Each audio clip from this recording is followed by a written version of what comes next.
Okay, I'm going to go ahead and get started. I'm going to try to get to Canvas. So we're going to start out going through the PowerPoint that's in, what are we in, Module 9?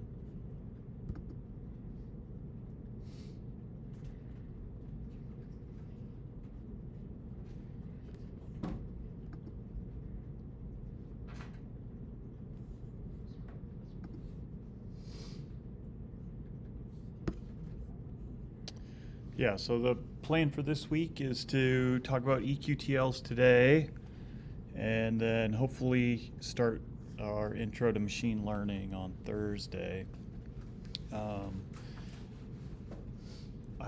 The few people that I talked to about the homework that were having issues with the Colab notebook, usually re-downloading it and restarting it fixed the problem. Apparently for Olivia, actually taking it cell by cell and putting it in a new Colab.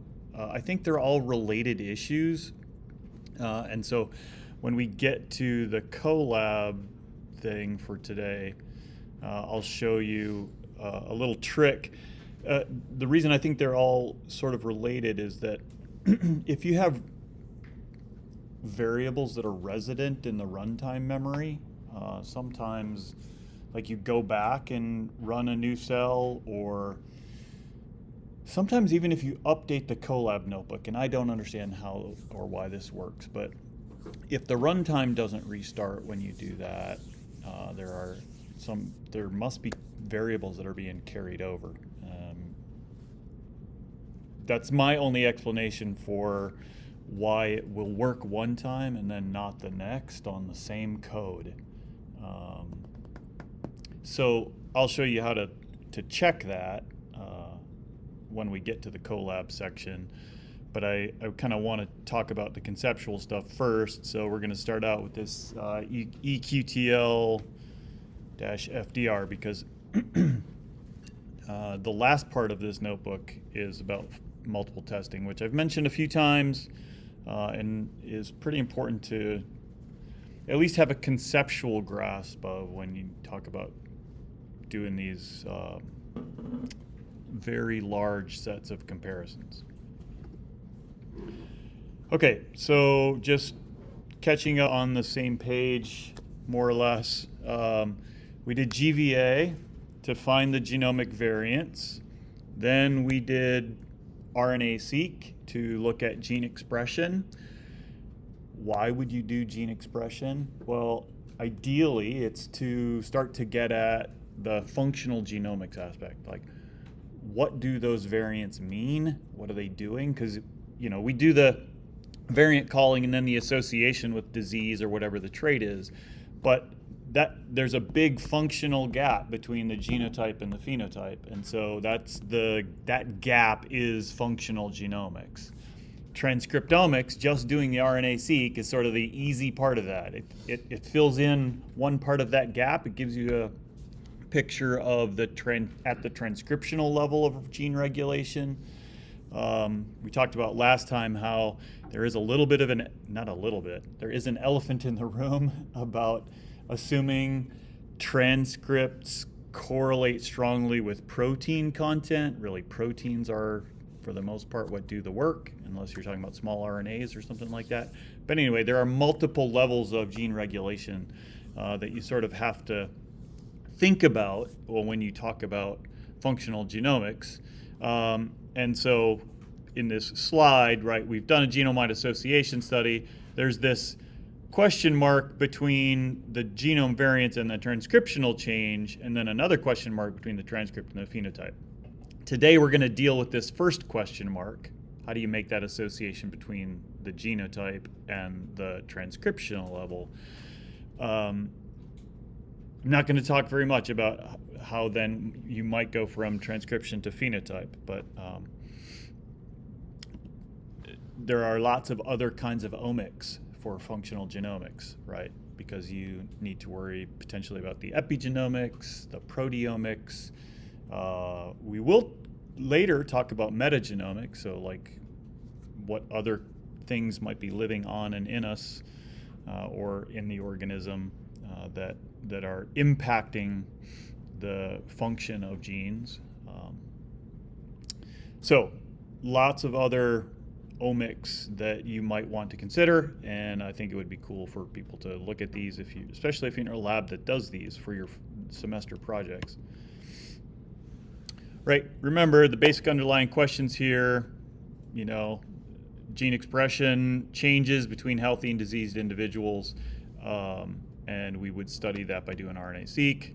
I'm not going to belabor this because we just did a week of it, but just, again, getting on the same page before we get into what does this mean, right? We've got two tissues, whatever, we extracted the RNA, sequenced it on an Illumina sequencer, and then quantified those reads that we got. This is what you did for homework. Hopefully everybody got it, thought about it.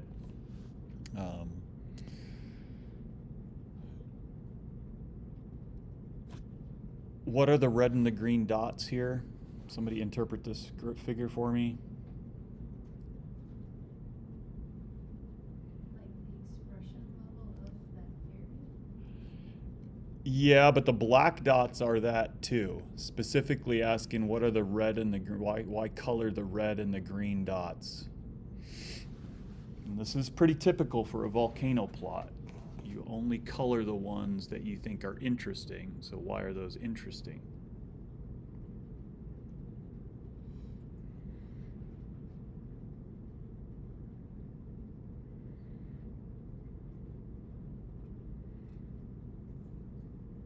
Was it because there was something to do with them being designated as like significant? I forget like what it is though.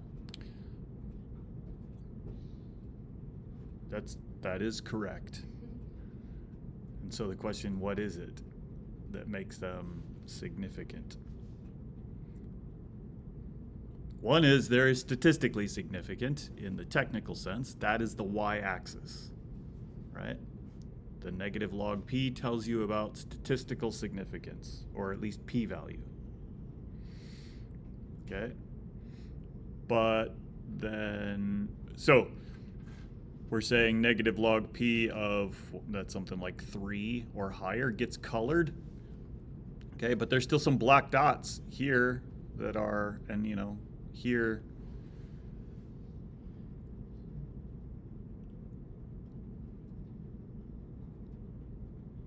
This is my fear in bioinformatics all the time, and it's only worse because I'm giving you the collab notebooks that you can do the analysis, but you don't know what the analysis means.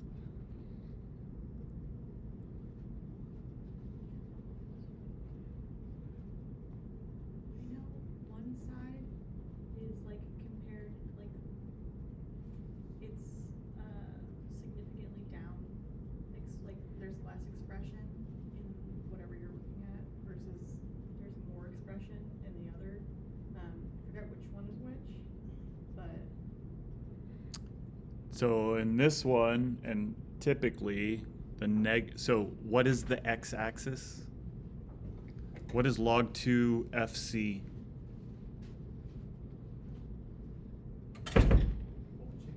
Fold change, yeah. So negative fold change means it's down-regulated. Okay, so go into the left. And you can see it's colored by negative log 2, or sorry, log 2 of negative 1 or positive 1 gets colored. Right? So this is imposing a p-value threshold and a fold change threshold to define something as interesting. Right? And so both of those things are important when you're asking the biological question of, is this an interesting gene? So you have to be careful, Jada, like what you were saying about it's something about being significant. Like the word significant comes with baggage, right? Some technical baggage. So I will usually default to just say, what defines it as interesting?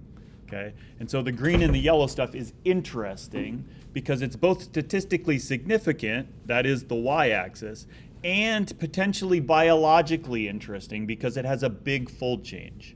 Okay, The reason you do both, right, is that you can have, if you have a really well sampled study, you can have the p-values, right, things that are above a p-value, be very low on the fold change scale. Right, so they're barely different than each other, but it's significantly different. That's sort of the opposite problem you usually have with statistics, but you run into that problem in genomics a lot because your sample sizes are so big, often. Okay, and so the other issue is if you have really bad sampling, you might have fold change like 4-fold different, or 10-fold different, but it's not statistically significant. Is it interesting? Okay. What does it mean if you have something that has a big fold change, but it's not statistically significant? How does that happen?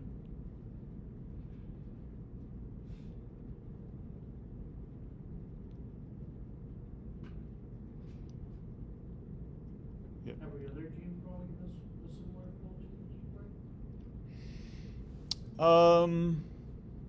I don't think so. We can think about it one gene at a time. If you like, say a gene is expressed really differently between two treatments, disease and control, but it's not statistically different. Like, right? Think about, I've got the average expression of this gene in all my cases and the average expression of this gene in all my controls. And the average is very different, but I can't say they're statistically different. Why does that happen? Because there were so many errors in the sequencing process. Error, not just because of the sequencing. Right. It could be, this comes up in gene expression all the time. Gene expression is a very noisy trait, okay? And this is a fundamental statistical problem. If you have lots of variation, it's hard to tell statistically the difference between averages, right? So, online, I won't be able to see this, but right. This is you see a box and whisker plots like this, right?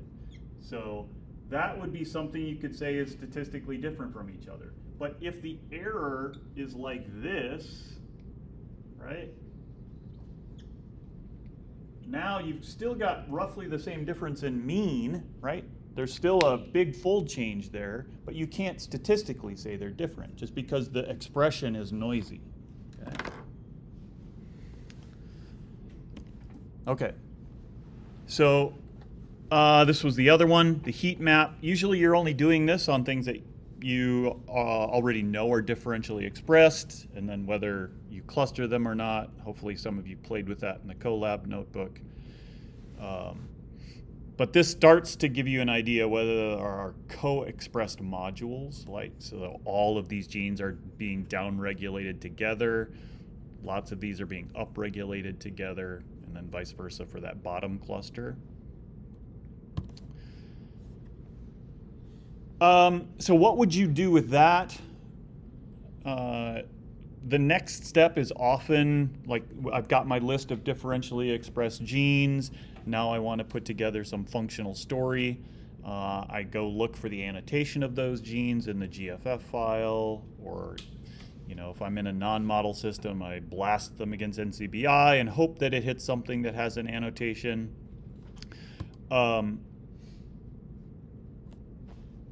There is it's been probably 20 years now when people recognize that being able to compare functional information across species or across studies was going to be a problem. There was an effort to make a standardized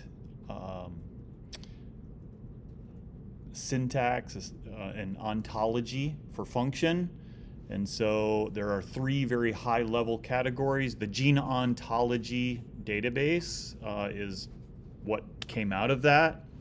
The three highest level are biological process, molecular function, and then cellular component. And then there are nested terms within that. Each one has its own number. And so these are hierarchical, right? So all ascending aorta development, all genes that have that functional annotation, that go term, also belong to all of those things above it, okay? And so that makes the analysis not totally straightforward, but I've already talked about this, forgot I had animations in here. But that hierarchical structure means that the analysis isn't totally straightforward. So the question that you would be asking, though, you've got your differentially expressed genes, you would want to know, are there any go terms that are overrepresented, right? So the way you go about that, or you would if you're going to write your own, is you test the frequency of each term in your differentially expressed list, and then compare that to all of the terms that are in the genome to see if it's overrepresented.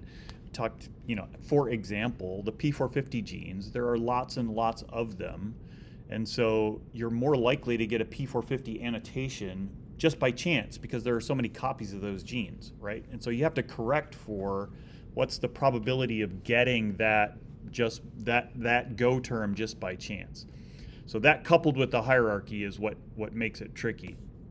The reason I'm not doing this in class, it's a pretty straightforward. It wouldn't be hard to code this, but there's no reason to code this because if you go to the Gene Ontology Consortium's website, you can just paste in your list of differentially expressed genes and tell it what species it came from, and it will do that analysis for you. Right? This is easy point and click or paste and click analysis, especially if you're in a model system. If you're not in a model system, you might have to download the database and run one of their tools locally, but not going to spend the time to do that one in class. Did that switch back and forth? Did you see the gene? No, you didn't. When I clicked that link, I meant to look. This, did you see that? It didn't go back and forth. So this is what I meant. You can paste your list of genes into that and just launch it, as long as you have one of the species that's in their database, which is pretty big. It will do all of that, take into account all of those things about the frequency of the go terms in the database compared to your list.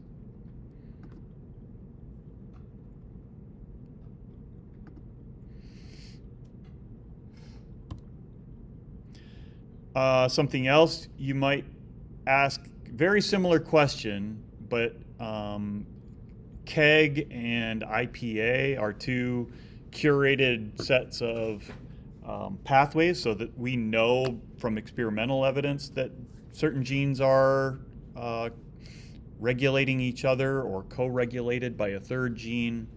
They create these pathways. And so you might ask, are your differentially expressed genes overrepresented in one of these pathways? Okay. And I've given links there. Again, there are the sort of built-in tools. Give it your list and see whether you're overrepresented in any of the pathways in their database. Works great, again, if you're in a model system. The difference, KEGG is open source. IPA, Ingenuity Pathway Analysis, is not. I don't know all the labs. There are a few labs that have subscriptions to this, and I'm sure, given bandwidth on their machines, they would let you use their license.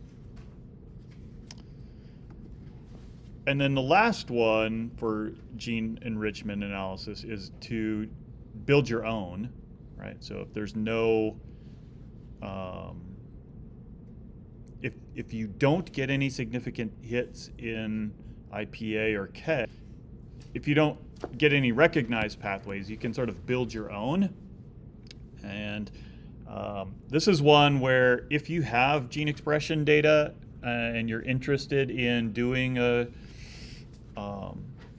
sort of de novo pathway analysis, that would be a cool semester project. So this is analogous to where the first steps in OrthoFinder we talked about, where it tries to build clusters of genes based on their similarity. Here it's building clusters of genes based on their similarity in expression. Okay. So you can use things like MCL, Markov clustering. There's also software packages, obviously, that will do this for you. Lots of people have worked on this. Cool 3D visualization opportunity. I would love it for somebody to do that for a semester project. Yeah, so trying to answer these two questions. Just wrapping this up before we go to the eQTLs. Ultimately, you're asking, are there shared functions among the differentially expressed genes? And the proximate question there is, are any of the Go terms overrepresented or any of the pathways overrepresented? Okay. And there's websites with tools. Okay. This is an example just to make it explicit, right? You do an RNA-seq experiment, you've got 25 differentially expressed genes that have that Go term. In the human genome, there are 250 genes. There are 30,000 at that same level as glucose transport in the human genome. If we found 25 out of 250, is that a higher ratio than 150 glucose transport in 30,000 annotations at that level, right? So that's sort of the fundamental comparison you're making in Go term analysis. Is my ratio in my data set larger than the ratio in the database for whatever genome I'm looking in? Okay, questions about gene ontology? This is something that especially if you're in a lab that does RNA-seq. Yeah. So, like, would you use this if you had an unknown variant in your RNA-seq and you're trying to figure out, like, the functional capabilities of this variant? Like, you're trying to figure out, like, you don't really know the disease and gene linkage, and you're trying to figure that out. Would this be part of the steps? Are you using variant in the sense of there's a nucleotide change, or are you using variant in differential expression? Like there is a gene that's differentially expressed? Differential expression. Yes. Yes. So you have a gene that's, well, so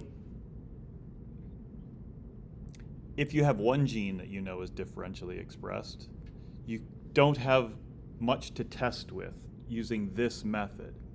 You can go and look, and depending on how well characterized your gene is, for example, if you know it's a gene like diabetes that's involved in glucose transport, you know this glucose transporter is differentially expressed between diabetic and non-diabetic. You go and look at your RNA, your gene, you find that, hey, this is a glucose transport gene. That's the annotation, the Go term, the strong candidate right away, right? But really, at the end of an RNA-seq experiment, you have a laundry list of genes. And so the question is, okay, I'm looking at diabetic and non-diabetic. Is glucose transport overrepresented as a type of gene between those two? That's kind of what's going on here. It takes naive approach instead of a targeted approach. Because you could go in into your laundry list of genes in my diabetes example and say, just what are all the genes that have glucose transport as an annotation? Because I know going into the study, those are the genes that I'm interested in. Sorry, that was a long answer because it has to be nuanced when you're talking about single gene versus in a targeted approach versus whether you just want to take a naive, let the data tell you what might be important.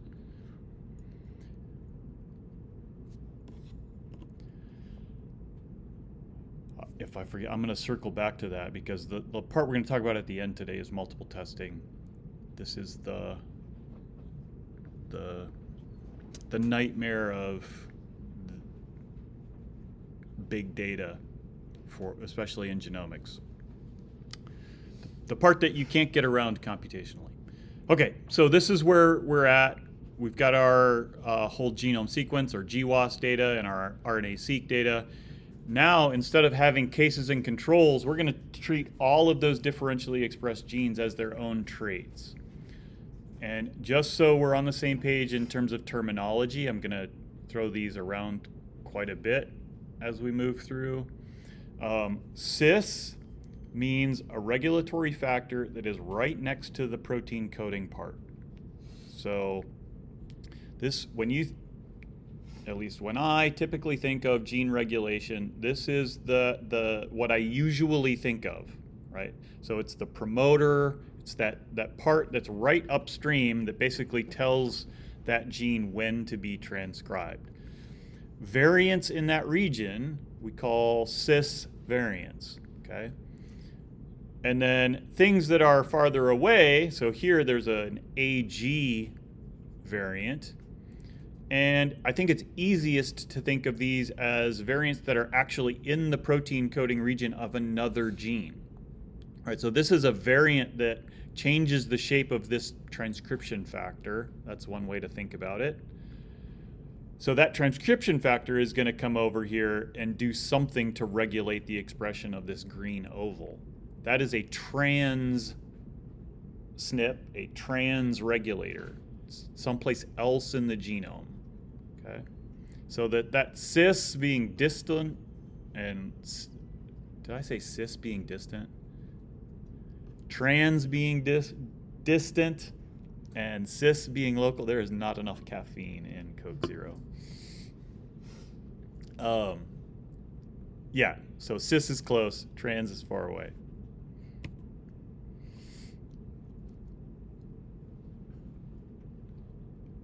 Just to make sure that you understand like what's going on at a single gene level, what we're trying to do is say, is the genotype here, so whether you're a TT homozygote, heterozygote, or CC homozygote, is that correlated with the gene expression level?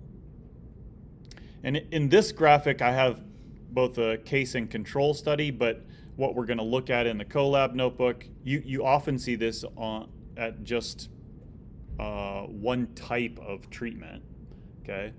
So for the healthy individuals, there's a strong correlation between the genotype and the expression level, right? So CC has higher expression than TT homozygotes. Whereas for disease individuals, that's gone, okay? And so what we're gonna look at with the yeast data is just the genotype difference, not healthy disease. That would be like a second step if you wanted to know the difference between two treatments. Right now, we just want to know, is there a correlation between the genotype and the expression? Okay. And so when I talk about markers, right, the marker name is this SNP ID. This genotype right here is the marker, okay, and then you have the expression level on the y-axis there. Now, you can imagine we do that study, and so what's the output of that? Okay, what am I recording from this first step? I'm doing a regression or a correlation. Really, you'll see we're running an ordinary least squares model, for those of you who are in biometry or had stats. I'm just running a regression to see if there is a significant regression of genotype by expression level. And then I'm just going to record what's the p-value for that and the slope, right? So the slope is the effect size, and the p-value just tells me whether that's a significant relationship or not. We've looked at Manhattan plots before, okay? We did GWAS. So now the thing is, we have a Manhattan plot for every single gene in the genome, right? So now this is showing the markers across the x-axis here. So each one of these dots is one of these tests, right? And then it's plotting the p-value. So the plots up here, okay? Something that's really high on this axis, how is that going to look in this graph? Like if you were going to redraw this kind of graph, or like that's what I was drawing here earlier. If I took one of these dots that's really high on here, what would that look like here? Either in the whisker or just outside of it, depending on the gene. That would be an individual, okay? So the dots in this graph are individuals.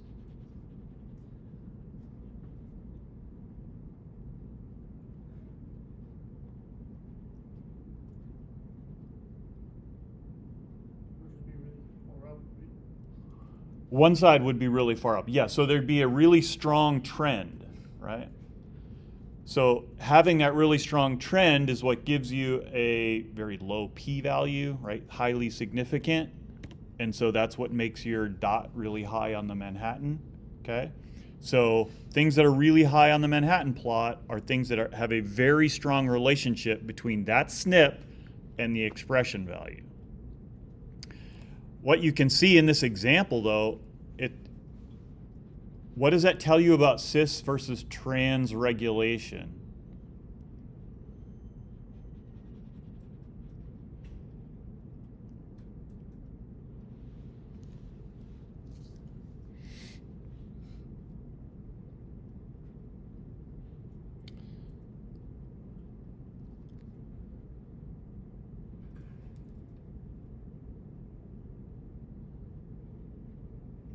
So this Manhattan plot is for the expression of one gene, right? And it's all the markers and whether they have a significant relationship with the expression of that gene.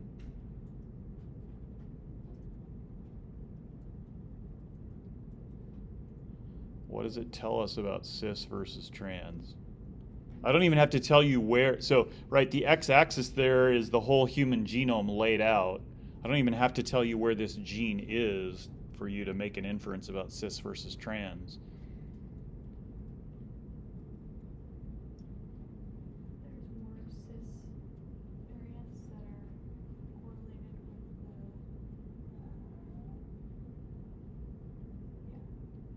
there's more cis that are significant. I would argue it says the opposite.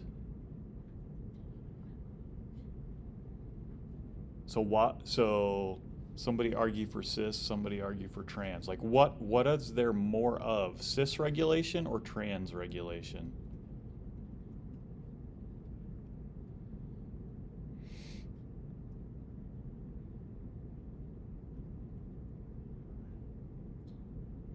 I think, well, the top three, there's more trans as far as the highest. So this is all the regulation of one gene, right? So I don't remember what my example is here, the ANKRD55. And these are SNPs all over the genome, right? So, right, let's pretend that that gene is on chromosome 6 right here. So all this pile of SNPs that have high p-value, those are all the cis SNPs that strongly regulate this gene, right? You've got a SNP in any one of these dots because they all represent SNPs. They're all piled up, right? So there's one region in the genome, all has high association with the regulation, whether this is up or down, for this gene. But there are peaks all over the genome for regulating that gene, right? So there are a bunch that, and I don't actually know where this is, but we'll pretend that this blue stack, that blue stack is all the SNPs that sort of pile up right there next to the gene.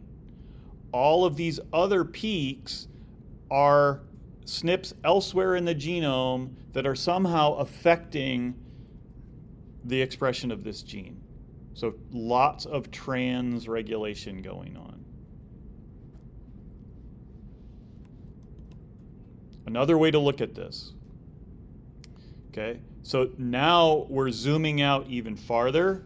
The x-axis here is the SNP, and so again, the x-axis is the whole human genome laid out, and the y-axis now is where the genes are, where the transcripts are. Okay, so the x and the y are both genome position. And so the y-axis is just all the genes lined up in the genome, and the x-axis is all the SNPs in the genome. So if it's a cis SNP, they should be in the same position, roughly, right? And so that's the black dots along the diagonal. Because the marker, the SNP, has the same position as the gene that's being expressed.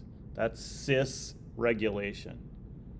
But what you often, almost always see, are all these red dots where there is a marker on chromosome 3 here that is affecting significantly the regulation of all of these genes, right?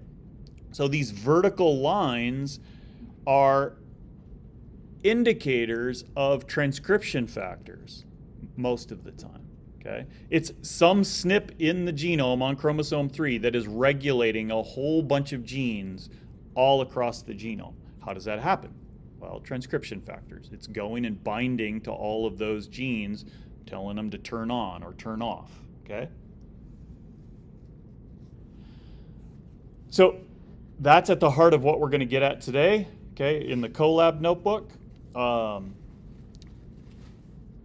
The thing at the bottom there, though, I keep alluding to this multiple testing problem, and if you're going to go on to be a real bioinformatician, this is hugely important, because thinking about how many tests gets to how targeted an approach. So Jada's question about the one gene. Am I interested in one gene because I have an idea about what the function might be, or am I taking a naive approach and just asking the data? Well, in this case, if you ask the data, just give you some numbers in terms of thinking about it. In a typical human SNP chip, there are at least 1 million variants being surveyed. And so there are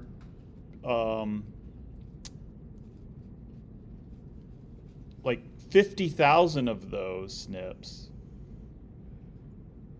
are expected to have a significant association, and that's if we're looking at one gene, right? So we just want to know if one gene that we know is differentially expressed, and we're going to test all million SNPs for association. Even if none of those SNPs actually are responsible for the expression change, if your cutoff is 0.05, 50,000 of them are probably going to show an association just by chance, right? Because you're just sampling the allele frequencies out of a bag. And so some of them, purely by chance, are going to be associated with the change in expression for that gene. Okay.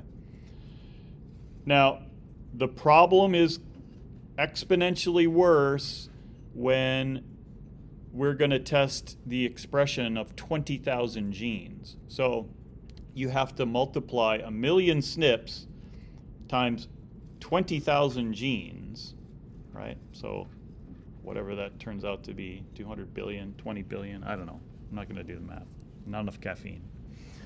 But right, 0.05 now, you're expecting, hundreds of thousands of SNPs by random chance. Okay, so how do you deal with that? I don't want to belabor this too much, but right, just in terms of our definitions, what's the false positive rate? Because that's what you're getting tons of in this case when we have 1 million SNPs and 20,000 gene expression values, right? You're going to have lots and lots of type 1 errors. That is the things that if you just left 0.05 and you called it significantly different, it's just not true.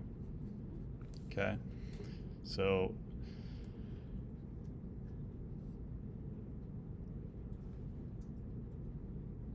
I'm curious, how many of you have had stats before? I was thinking about this over the weekend. Yeah, curious. Yeah, so not everyone, but the null hypothesis, H0, for most tests is that there's no difference, okay? And so when you do that many tests and you say 50,000 of them are actually different, that's when you're down here, because there's really not a difference.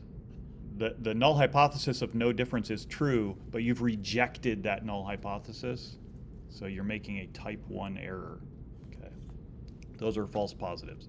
The flip side of that is, like, we could make our alpha, our threshold, really, really small, right? You could say 10 to the minus 100, so that it's like 0.00 100 times 1. Make your p-value really 1. The problem with just doing that is now you start to get false negatives, right? Because there is some actually real associations in there that you're throwing out because you just made your threshold arbitrarily low. And I'm telling you, in the early days of genomics and bioinformatics, that's people, it's called p-hacking, right? You just make your p-value threshold low enough until you get a reasonable number of significant genes. Okay, you still, people do it, shame on them, okay?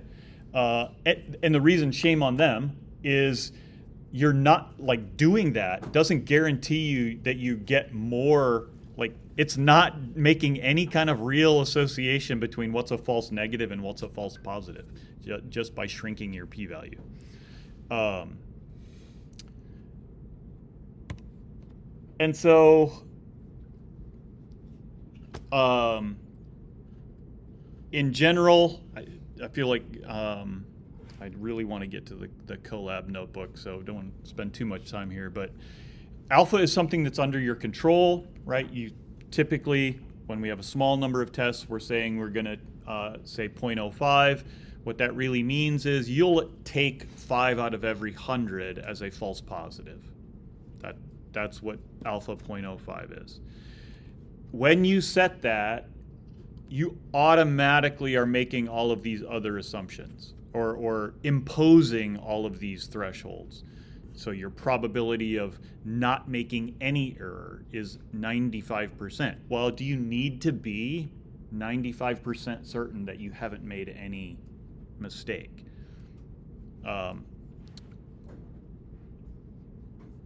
So that relationship sort of plateaus, where if you're doing over 100 tests, you're definitely making a mistake, right? That's that 0.05.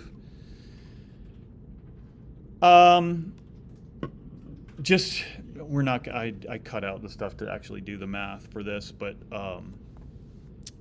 skipping to how do you control for it, right? What do you do about all of that?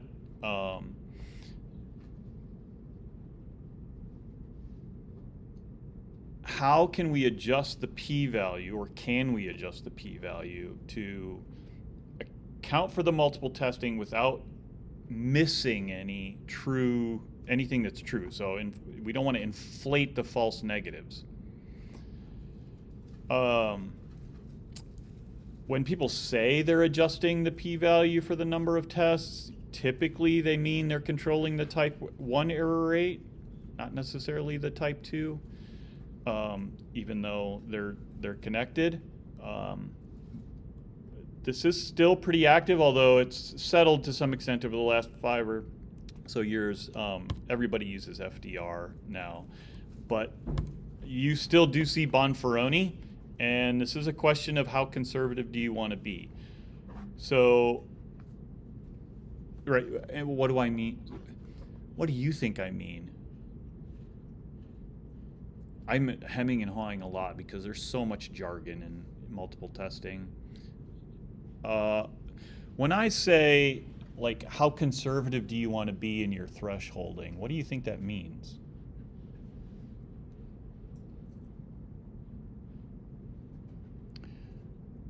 And you can put it in the context of GWAS or the multiple testing that we're doing here, or generic context. What does it mean to be too conservative? Vote Republican all the time?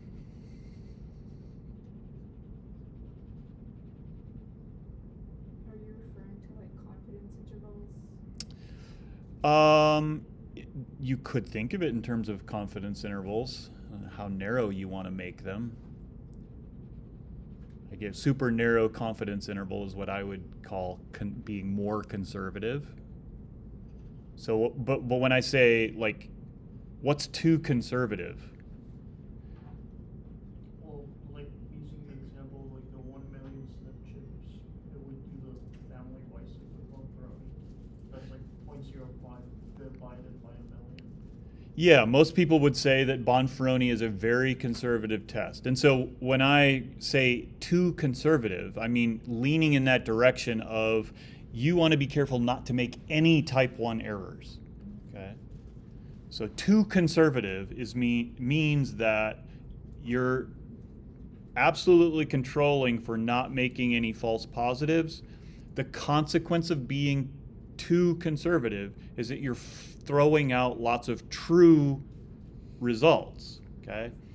And so this is the problem with our million tests, right? If we do Bonferroni correction, nothing is significant, okay? Often. Okay, so that's family-wise error rate correction. That is Bonferroni, okay? It's the most common single step, family-wise error rate correction. You just divide alpha by the number of tests. Give you an example there. And you do see this in human genetics papers, where, especially in a clinical setting, where you really don't want to make a false positive, okay? Right, because a false positive means you're telling somebody they're more susceptible to cancer or some disease. And so you will see this ballpark 5 times 10 to the minus 8, and that's where it comes from in human genetics papers, because you've tested 1 million SNPs, and so the 0.05 divided by 1 million is where you get the 5 times 10 to the minus 8. I just talked about the philosophical objections to Bonferroni being too conservative, that your limit on type 1 introduces a high probability that you're making a type 2. Okay, so by saying I don't want false positives, you are almost guaranteeing that you get false negatives. Okay. There are sequential Bonferronis where you basically say you divide the first, you rank your p-values, first one's by million, then you continually decrease based on the adjusted. So instead of doing 0.05 by a million, the next one is 0.05 divided by 999,999, right? And then the next one is 98, 97, and so on. So that sort of gradually brings your threshold. So that's one way. The Holmes method, it's a sequential Bonferroni. It still gets argued that that may be too conservative. There's always this type 1, type 2 trade-off, though. So there's no way around that. What has taken the place of those Bonferroni and sequential Bonferroni is the false discovery rate. And that really focuses on controlling this ratio of false positives to the total number of significant hits. Okay, so what you're saying now is, I want to keep only the top, say 5%, the 0.05 of my significant hits. Okay, and so that ratio, if you don't even wrap your head around all the rest, is what people mean by the false discovery rate. Okay, it's my rate of type 1 errors over my total number of significant results. Total number of significant results, even that, you got to unpack that, right? Because total number of significant at 0.05 is usually what people are talking about. So that R is like the total number that you rejected where P was less than 0.05. How do you do it? This one of the most widely cited papers in biology. It's up there with BLAST now. It's been a few years since I updated that picture on the bottom, but it was already at 44,500 citations. It's pretty straightforward in terms of its computation. Most software for genomics will have it built in. We talked about how DESeq2 gives you the adjusted p-value. That is the FDR. All you do is rank it and then compute this delta is what you want to set false discovery at. A lot of people will set their false discovery at 0.05 or 0.01, and then you're multiplying that by whichever rank p-values in your list. This makes a lot more sense if you just look at the example. So in this case, I have ranked the p-values for whatever my experiment was, and you can see that I have 2 here that I would have said get rejected at 0.05, right? My alpha of 0.05. The next column here is this Benjamini and Hochberg computation for what is my expectation at a false discovery rate of 0.05, that V over R rate. And so you do that calculation, 0.05, the first one, because I've done 10 tests, so it's 1 divided by 10 times 0.05. And yes, in fact, the p-value for that rank is lower than the FDR computation. So I would say, yes, that is significant. Okay, as you go down the list, the next one, 2 divided by 10 times 0.05 gives me 0.01. My p-value here is still lower, so I'm still going to reject the null hypothesis. And you keep working down the list. At some point, your p-values are higher than the FDR threshold, and then everything below that you would say is not significant. So in this example, your hard alpha threshold and your FDR give you the same result. That's because there are only 10 tests here. Okay, but hopefully that makes what FDR does a little more intuitive. So The- then is this ranking arbitrary? Like you just assign it? No, it's by p-value. Did I get any out of order? No. Right. So you're talking about the rank of the p-values? Yeah. It's from the smallest to the largest. And then you just choose this. Choose the p-values? No, so these are like simulated. In this case, yes, I just chose them. But so these would be the p-value coming out of DESeq.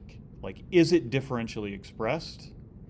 And so often you'll see, it's p times 10 to the minus, not p, it's e times 10 to the minus 10 or something like that. So the first step in the algorithm is rank all of the p-values for all of your tests, then compare that to this FDR calculation. Any p-value that is lower than the FDR for that rank, call significant.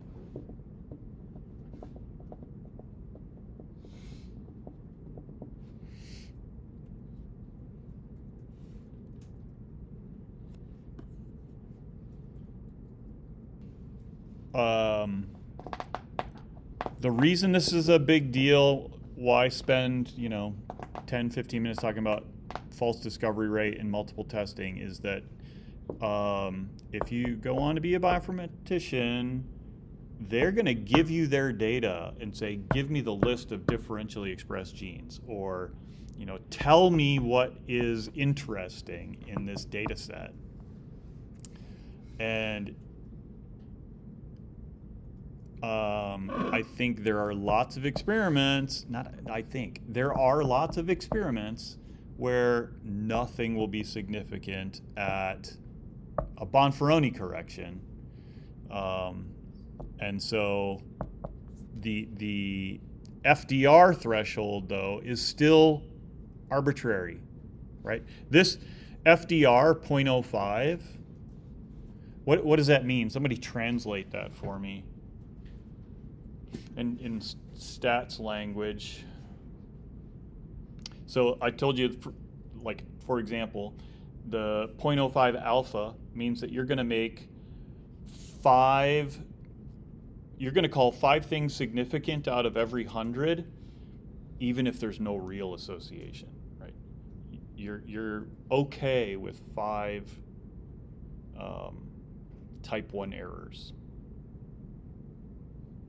What does an FDR of 0.05 mean?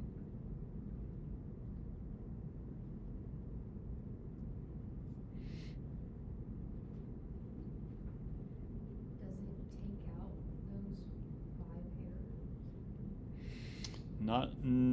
5 errors? Maybe. Put actual numbers on it. Back to that slide, I did 1 million tests at alpha 0.05. I got 50,000 significant hits just by chance, right? Because that's what 0.05 alpha means. 1 million tests, 50,000 is the expectation. What about if I did those 1 million tests and I set my FDR at 0.05?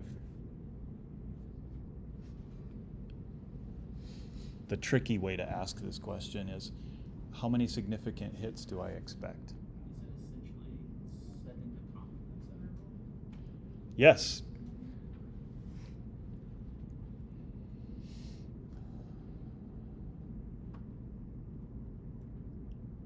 Not in the classical way, though. So if I do 1 million tests and I set FDR at 0.05, how many significant results do I expect? This is an important thing to grasp. You shouldn't be answering me with a number, you should be answering me with a question.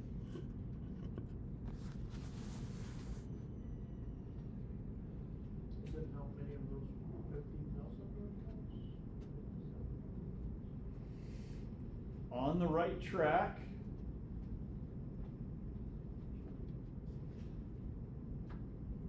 It's just the 50,000 that's arbitrary. Like, So it's not arbitrary in the expectation for if I do alpha 0.05, but like if I say the false discovery rate is 0.05, how many tests I did isn't the relevant metric. It's how many significant tests were there. Right? I'm saying I am only going to accept 5% of the significant tests. That's my false discovery rate. I'm okay with, so I did the 1,000,000 tests.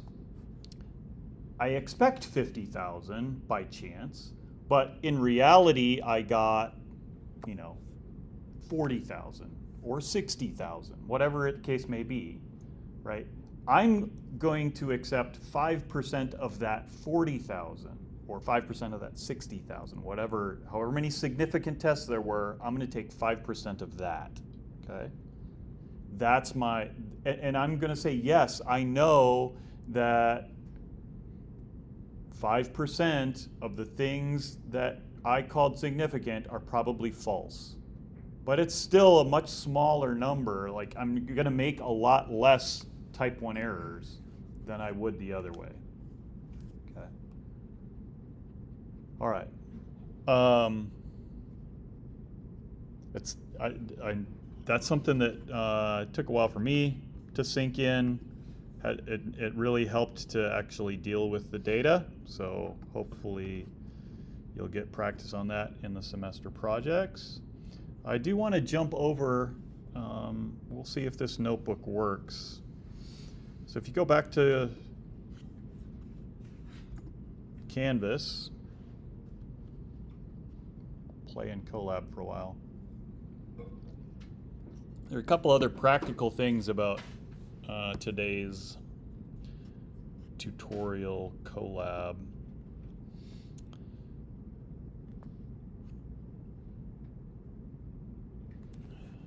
Because in this one, I'm going to have you go get the data from a paper. So I pinned the paper in Canvas. So there's a link, this Albert et al. 2018. Where did it go? Right, so this is one of the figures. At the end, we're going to reproduce this figure, although not with all the tests that they did. Okay. It just occurred to me that it looks a little bit like a barcode. It's not a barcode.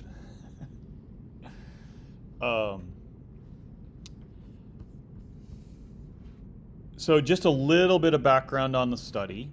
Leonid Krugliak's lab, one of the pioneers in this whole field of how do you map genotype to phenotype, and especially like genotype, transcriptome, phenotype.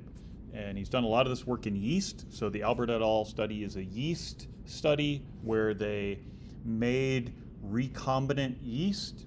So you breed 2 haploids, get a diploid, and then make them haploid again. So every individual yeast is a mix of, it's haploid, but it has a mix of genotypes from one of the 2 parent strains. And so they plate those out in like a 96 well plate and measure growth. So now, then you go in and you do whole genome sequencing on each one of those wells, and you've got a growth phenotype. They've got the genomes for all of them, and then they have the expression data for all of them. So they did genomes, RNA-seq, and they have the growth phenotype. And so what we're going to do, and what the paper was looking at, is mapping the genotypes, like which of the 2 parent alleles, they've got it for the whole genome, and then what's the expression level. So exactly what we were talking about earlier. The paper is super dense. If you haven't had any population genetics, I don't really, without the help of ChatGPT especially, it will be tough to get through. But if you look at the Colab, it will give you a link to where you can get the data files. And you're going to need to get those 3 data files. And when you run the upload 3 data file source data files,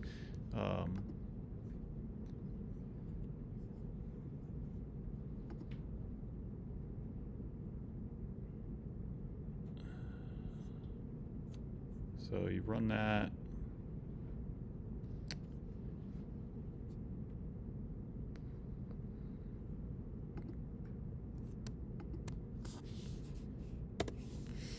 Pick those 3.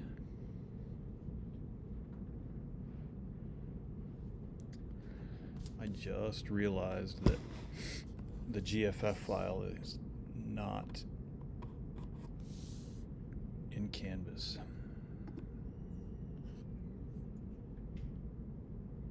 So go ahead and get those uploaded. While you're doing that, I'm going to put the GFF file that you'll need later.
Okay, so once those are uploaded, the next step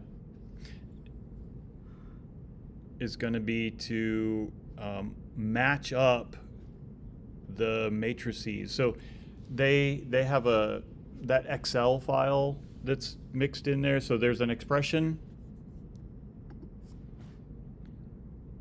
These are really big, so you can't even open them in the Colab window. It'll tell you to download them. So this data 1 and data 3, that's the expression values and the genotypes. So if you want to download them, and just so you can see them, I'll show you what they look like here.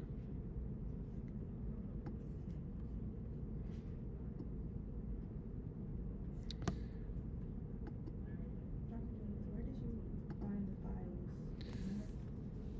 files? So when you link to here,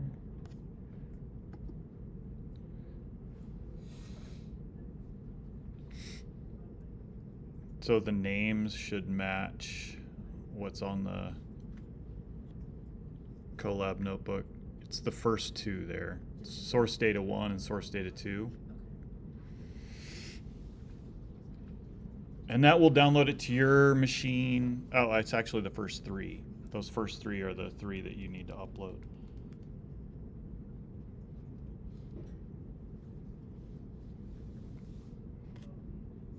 Anybody else have an issue with getting there?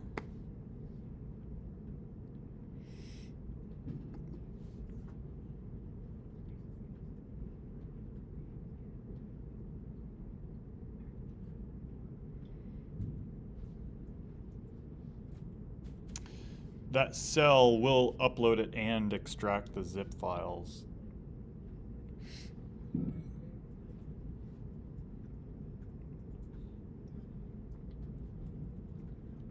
If it all works, you'll have a data folder that's got 5 files in it. The 3 you uploaded, plus the extracted expression and genotype data.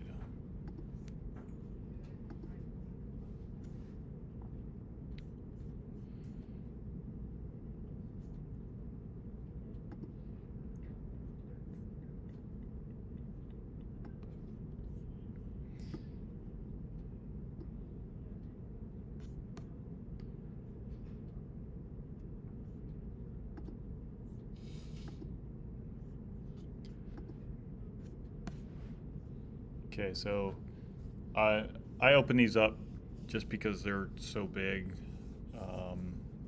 Save you the hassle of downloading them and opening them up on your machine.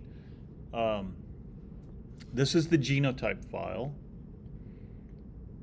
And so what you're looking at is the sample name, which which well was it in? Okay, so that like those 96 well plates, that's just the indicator for the plate well that sample came out of. And then the top are the marker headers. And so this is chromosome 1, position 33,040. And it has an A or a G. So I don't remember the order, but like the first allele is one of the parents, the second allele is the other. And right, these are haploid, so everything is a 1 or a -1. And so this is just sort of a way to do shorthand for this whole matrix that tells you for every individual in the experiment, and there are 1,012, because there's a header row, 1,012, I say individual, but it's really a yeast colony, right? They're clonal. So it's a pool from that well. And then the genotypes for, I don't remember how many SNPs, and it's not easy to count here, but all the way across the genome, like this is a very large file. But you can see, like here, we're looking at chromosome 9, and then the start position, or not the start, the position of this SNP. Okay, so that's the genotype file.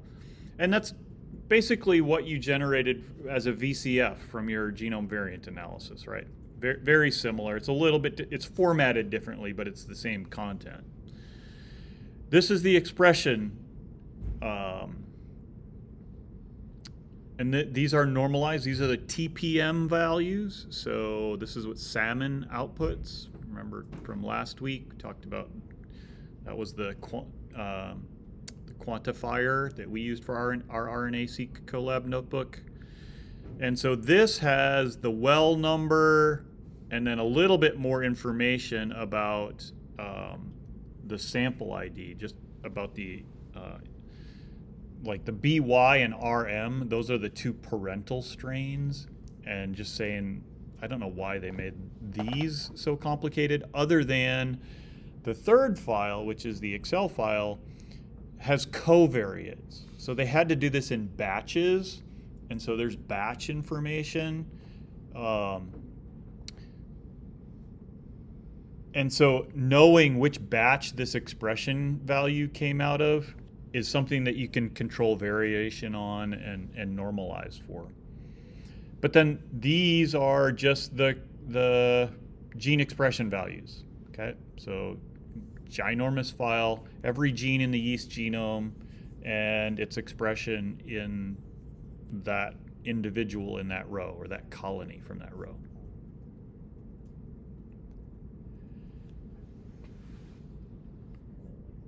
And so conceptually, what we want to do now is for every marker in that genotype file, so here, this marker, we're going to take all the individuals that have the A allele and all the individuals that have the G allele and see whether that's correlated with the expression value of every gene in the genome. Okay? So take A or G and look at expression value for this gene. Does it matter whether you're a -1 or a 1 to your expression value?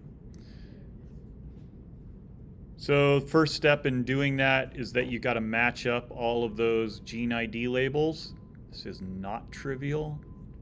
Saved you even ChatGPT had a hard time with this one.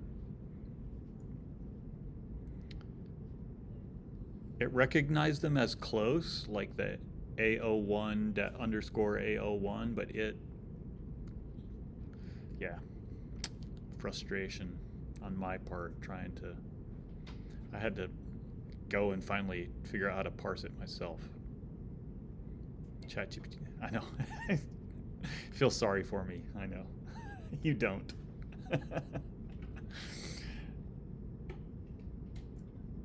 But the reason I even bring that up is that these data massaging steps are often some of the biggest headaches you have in bioinformatics.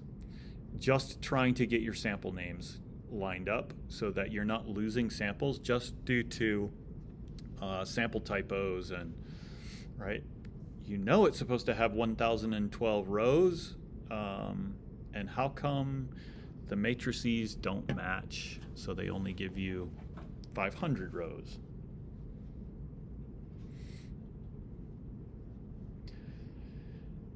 Magically, this one works. So you can see that it's got the sample IDs all the same. This is the expression data, and then the genotype data, and then you've got the batch data from that Excel lined up with the sample names.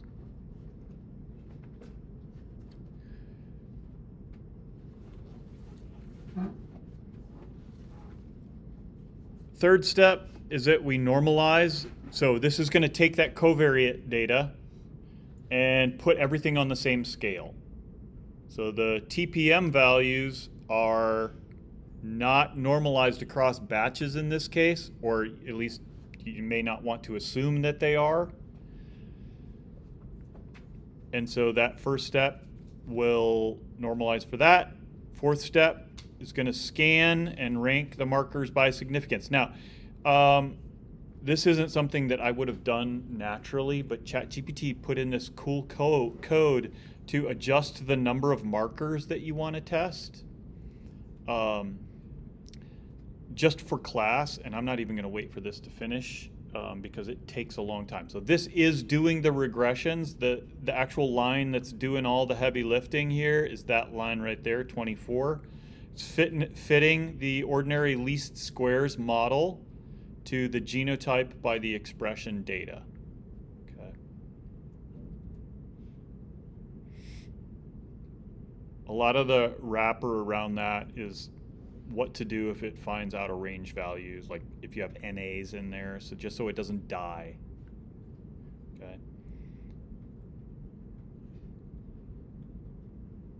Can you assume this is linear, or do you know that? Excellent question. You use PCAs. Yeah, so the linearity question, it's often done.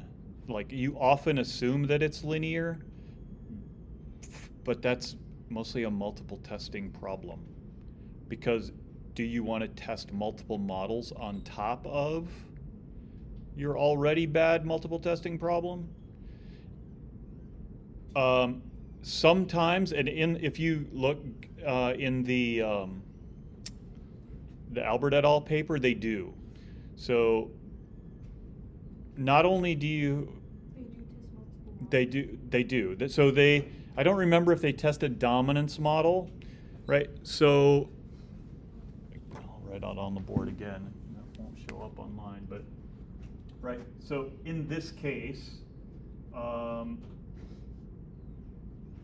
actually, I'm sure they don't do a dominance model because all the individuals are haploid in this study. But in our earlier example, where we had, I forget, CC, CT, TT, right? And, right, ideally you get something that's linear like that, so that would fit. But a dominance model, right, if it's dominant, it will look like this, right? And so you might want to test a model that is like that. So you do see this done. If you suspect dominance, you can do it on a targeted few sets of genes. But if you want to do dominance, then take whatever your bad multiple testing number is and multiply by 2, because you've got to do 2 tests for every one. Okay? Where it gets super hairy, and what they do in the Albert et al. Is, what if the gene expression is not best described by one gene at a time regulation, So epistasis, gene interaction. So it's actually the combination of being CC at one locus and TT at another that gives you low expression. So you've got to, where it gets super bad is now I have 1,000,000 SNPs times 1,000,000 SNPs if I want to do all the two-way combinations. And then that 1,000,000 times 1,000,000 times however many expression traits I have. So now you really are in territory where nothing is significant because you've done so many tests. There is a wealth of literature. I did an annual review way back in the day about how this is an insurmountable problem computationally. And so it's why you end up having to do targeted stuff. It's 10:52 already. Well, try finishing that collab notebook.